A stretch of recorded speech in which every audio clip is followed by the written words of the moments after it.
Hello and welcome to my YouTube channel. You alright, mate? Focusing on the mental health and well-being of men in the 21st century. I'm on a mission to evolve attitudes towards mental health and to show all those guys out there who are struggling with modern life that there are things you can do to help yourself stay healthy mentally and physically. Just a quick one tonight, winging it a bit, so excuse me if there's any mistakes. Just wanted to put a video out there just to let you know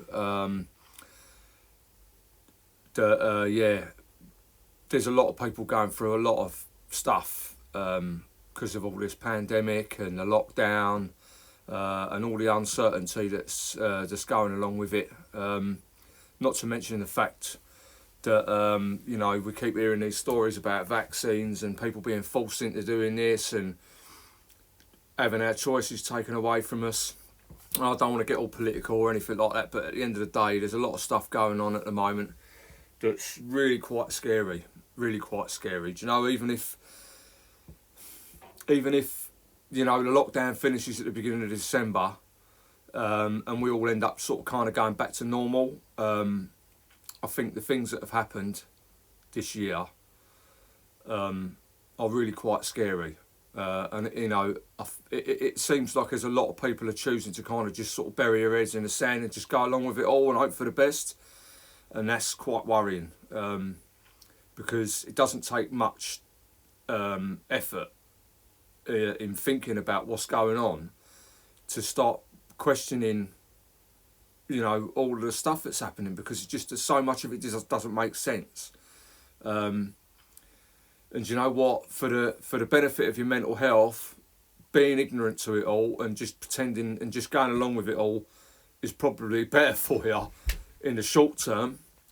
But in the long term, the possibilities of what's going on and the consequences of this, if we carry on turning a blind eye to it and just doing everything we're told by the government, who I'd like to add actually are supposed to be our servants. They're civil servants. They work for us. They don't dictate to us what to do. It's not their job to tell us what we can and can't do, to tell us where we can and can't go, to tell us who we can and can't hang around with.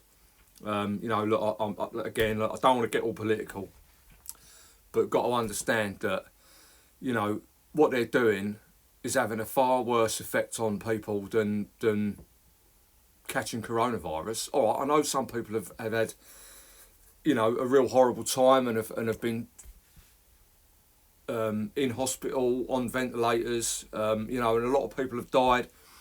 But most of these people were old, ill, frail, had underlying health conditions.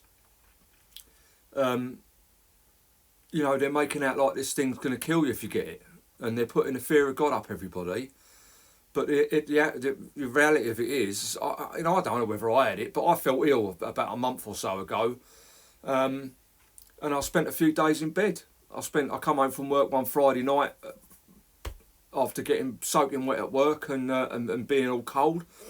I went upstairs, had a hot shower, wrapped myself up nice and warm, spent the weekend in bed sweating like a pig, in and out of sleep, with a sore throat and a runny nose and other various flu-like symptoms, achy body and all the rest of it.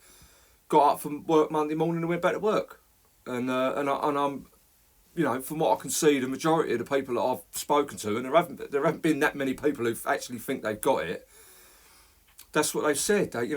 Some people have said, they lost their sense of smell and their sense of taste for 3 or 4 days. But other than that, it was just flu-like symptoms, achy body, headache, and they're destroying our country. They're driving people mad, they're driving people insane. I'm one of the people who have actually chosen to start looking into things and not just following everything. Anything that didn't make sense to me, I've questioned it. Why is it my daughters can go and sit in a classroom with a load of kids all day long and be exposed to them, but they're not allowed to go around their house afterwards for a play date? It doesn't make sense. If they're at risk at the school, look, if they're at risk at home and they can't go round to someone else's house to play, then surely they're at risk at school as well. It's the same as I go to work and I can sit in a van with a couple of guys from work. That's fine. I can go and spend all day walking around on a building site with them all day. That's fine. But if I was to drop one of them at home and they offered me to come in for a cup of tea or a beer or whatever, I can't do that because it's not safe. So, you know, how can it be safe to do that, but not safe to do another thing? It doesn't make sense. So anyway, you know, that's where I'm at. That's what I've been doing. I've been questioning a lot of stuff, and you know, the more and more you think about it, the more and more it affects you. The more worrying it becomes, because you start to sort of wonder what the end goal of all this is. You know, I've been fortunate. I've worked pretty much the whole way through. I haven't had any time off. I haven't been furloughed. I've been working. I've been earning money. But it's still affecting my mental health because of what's, you know, where this is all leading to. So, God knows what it must feel like if you've been laid off of work, if you've been put on furlough, and you're trying to, you know, a lot of people are struggling to keep their heads above water and their full wages. God knows what it must be like trying to live on 80% of your money. The pressures must be unbearable. You know, I know how I feel. You know, I've pretty much just spent most of the weekend lying in my bed because I've been able to motivate myself to do anything. Because I feel so down about it all. So God knows what it must be like for all the other people out there who are struggling, you know, or trying to make ends meet with on 80% or whatever it is the government are paying them. It's total and utter madness. But I just wanted to put a video out there just to let you guys know. You know, you're not alone, obviously. Same thing applies. Go onto the website if you need to contact me, if you fancy having a chat, if you want to reach out to me. Maybe I can point you in the right direction, get you some guidance, some help, some financial support, whatever. But yeah, just what can I say? Just, you know, stay strong, stay focused, try and be positive. You know, be happy. It's all we can do.